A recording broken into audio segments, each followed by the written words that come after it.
আমরা সকলেই পৃথিবীতে এসেছি কিছু নির্দিষ্ট সময়ের জন্য, অর্থাৎ আমরা জন্মগ্রহণ করেছি, আমরা পৃথিবীতে বেঁচে আছি এবং একদিন এই পৃথিবী ছেড়ে আমাদের চলে যেতে হবে।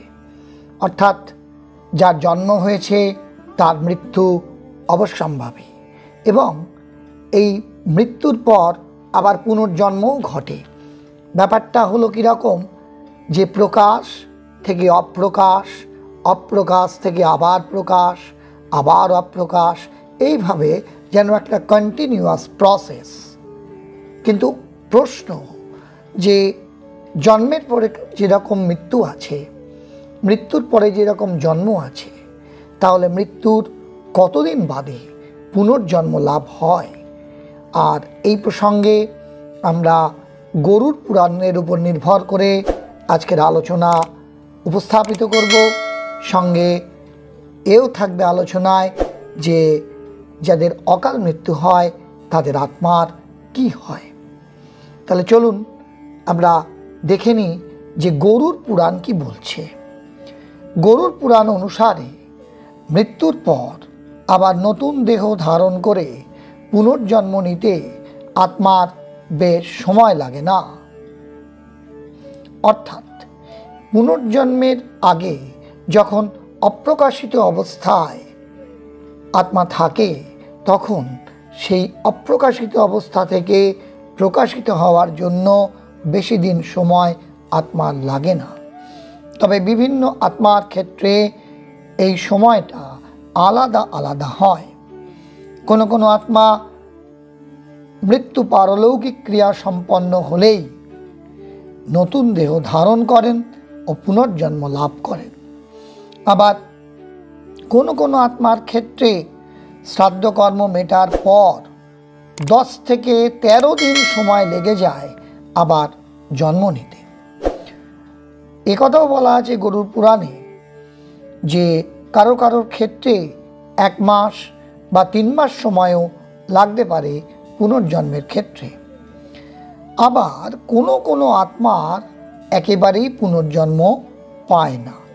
মৃত্যুর পর মুক্তি না হওয়ায় এরা অশরীরী হয়ে পৃথিবীর বুকে ঘুরে বেড়ান। জীবিত অবস্থায় আত্মা যেমন কাজ করবেন, সেই কর্মফলের উপরেই নির্ভর করবে কত তাড়াতাড়ি তিনি পুনর্জন্ম লাভ করবেন। এছাড়া কোনো ব্যক্তির মৃত্যুর পর তার পারলৌকিক ক্রিয়া ঠিকমতো হচ্ছে কি না তাও নির্ধারণ করে যে সেই আত্মার পুনর্জন্ম আবার কতদিন বাদে হতে পারে। এর সঙ্গে গরুর পুরাণে আরও উল্লেখ আছে যে এই পৃথিবীতে কোনো ব্যক্তির কর্মের উপরেই নির্ভর করবে সেই ব্যক্তি কোথায় জন্মাবে। অর্থাৎ তার কর্মফলই বলে দেবে তার পরবর্তী জন্ম কোন জায়গায় হবে। যার কর্মফল ভালো, যিনি ভালো কাজ করেছেন এই জন্মে, তিনি পুনর্জন্মে কোনো সমৃদ্ধ ও ধার্মিক পরিবারে জন্ম নেবেন। আর এই জন্মে পাপ কাজের মধ্যে জীবন অতিবাহিত করলে পরজন্মেও তাকে কর্মফল ভোগের মাধ্যমে কষ্ট ভোগ করতে হবে। এবার আসি যে অকাল মৃত্যু প্রসঙ্গে গরুর পুরাণে কি উল্লেখ আছে। অকাল মৃত্যু বলতে যাদের অপঘাতে মৃত্যু, তাদের ক্ষেত্রেই বিশেষ করে এটি প্রযোজ্য হয়।